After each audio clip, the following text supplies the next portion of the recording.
আমি ওনাকে ফোন করেছিলাম, ওই সিনিয়র টেকনিশিয়ানকে। উনি যখন বললেন যে সুইসাইড করা ছাড়া কোনো উপায় নেই, আমি কেঁদে ফেলেছি।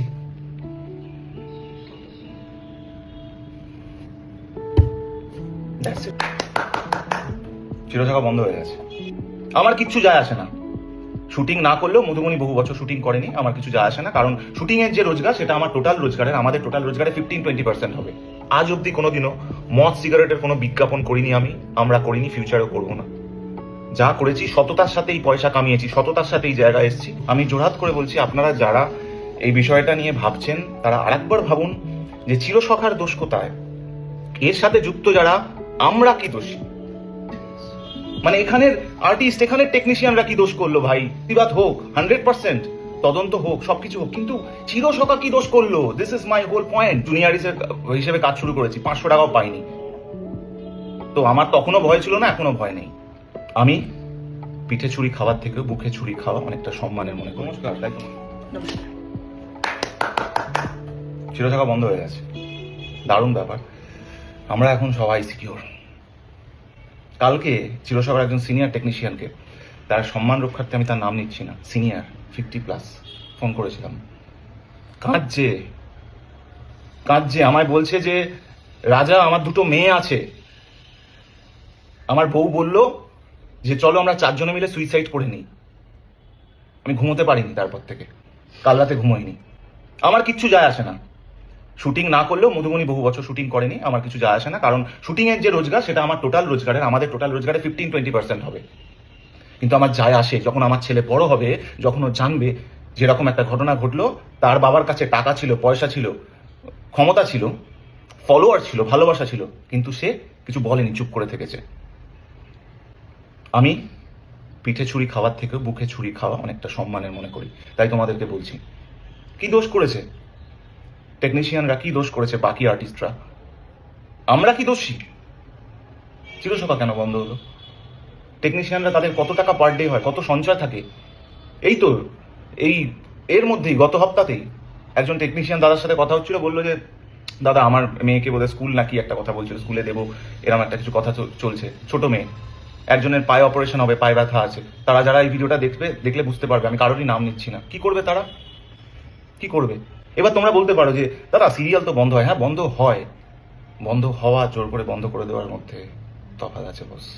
কিন্তু গরিব মানুষ, যারা খেটে খাওয়া মানুষ, তারা কি করবে?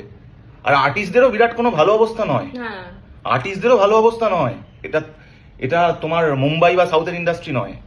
হ্যাঁ, আজকে আমি এই ভিডিওটা বানাতে পারছি হয়তো এই অভিনয় করে, রোজগারের ওপর আমি একদমই পুরোটা নির্ভরশীল নয়, তা না হলে আমাকে চুপ করে থাকতে হতো।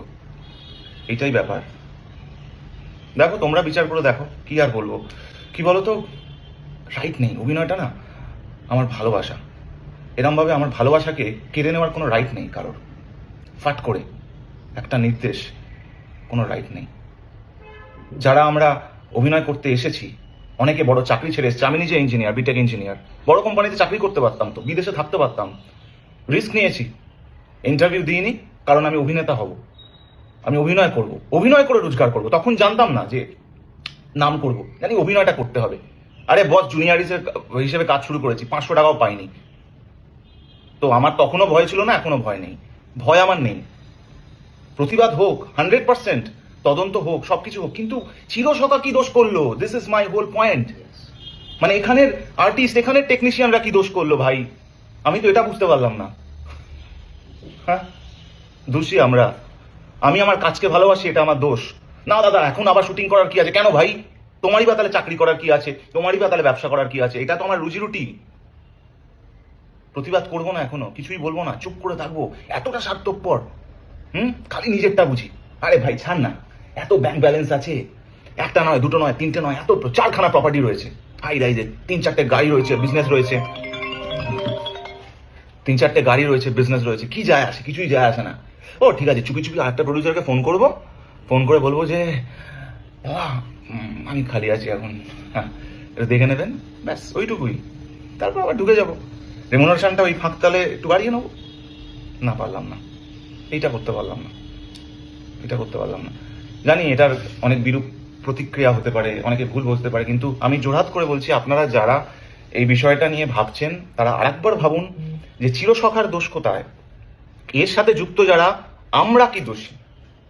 যে স্বেচ্ছায় ছাড়তে চাইছে সেটা তার ব্যক্তিগত বিষয়, কিন্তু বাকিরা 50, 60, 70 জন টেকনিশিয়ান, তাদের পরিবার, 30-40 জন আর্টিস্ট, আর এতই সহজ ইন্ডাস্ট্রিতে কাজ পাওয়া? Is it so easy? আবার এটা অনেকে ভাববে যে একটা নতুন সিরিয়ালে ঢুকে যাবে, অত সহজ নয়। আমার জন্য সহজ, আমার জন্য সহজ, কারণ আমি এস্টাবলিশড, আমি 15-16 বছর ধরে কাজ করছি, সব হাউসের সাথেই আমার খুব ভালো সম্পর্ক আছে, প্রত্যেককেই আমাকে খুব ভালোবাসেন এবং প্রত্যেককে আমি শ্রদ্ধা করি, এবং আমি যারা এই নিয়মটা, যারা আপনারা এই নির্দেশটা দিয়েছেন তাদেরকেও আমি শ্রদ্ধা করি। শুধু বলছি একটু ভেবে দেখবেন, আমার কারোর সাথে কোনো শত্রুতা নেই, কারোর এগেনস্টে কিচ্ছু বলার নেই, কারণ এই ইন্ডাস্ট্রিটা আমার পরিবার। শুধু আমি বলছি যে একটু ভেবে দেখুন, মানুষ কিন্তু সমস্যায় আছে।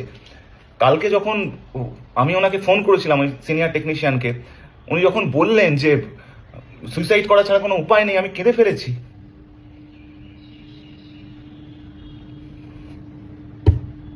That's it. This is not right. This is not right. করবো না শুটিং, কিচ্ছু যায় আসে না আমার, করবো না, কিন্তু সবাই একরকম হয় না, সবাই একরকম হয় না, এটা মাথায় রেখো।